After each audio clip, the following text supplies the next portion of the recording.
Right, let's get some more reaction on this. We're joined by political analyst Ntsikelelo Breakfast. Ntsikelelo, thank you so much for your time.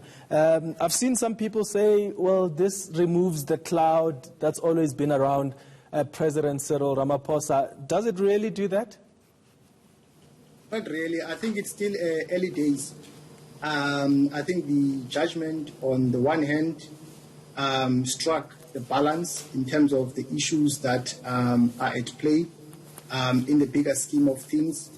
But on the other hand, the challenge is to whether now the president is going to disclose the names of those people who funded his campaign, simply because in the domain of politics, there are no freebies. He who pays the piper calls the tune. So the argument is to whether was there an economic exchange between the funders of the president and whether those people are the ones at the moment who are getting tenders in the administration of Ramaphosa.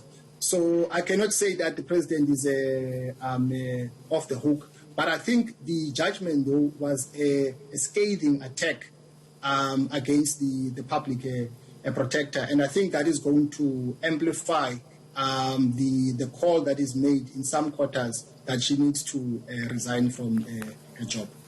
What do you make of what the Chief Justice Mkhwebane argues in his minority judgment? He says that there's this tendency of the magnification of the public protector's errors, and that's a code. So he seems to suggest that there are more judges who even have more experience who sometimes make the same mistakes that the public protector makes, and yet they are not treated as harshly as the public protector is treated.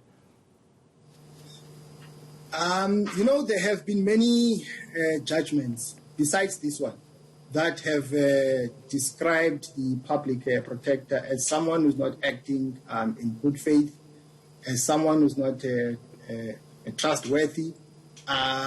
So I'm not going to pay attention only to the comments by the Chief Justice, but I'm going to look at the totality of issues at play. I don't think that the public protector has basically been behaving in a way that is ethical. I think she has been embroiled in some of the factional battles of the ANC. For instance, I mean, I'm not saying that President Ramaphosa should not be held answerable, but there were other presidential contenders besides him. So why do you pick and choose now which contender you want to, investigate, and then turn a blind eye to others? So today's judgment is not the first scathing attack against the public protector. There have been other judgments before who have been critical of it. All right. Ntsikelelo Breakfast, thank you so much for your analysis on what came out of the Constitutional Court.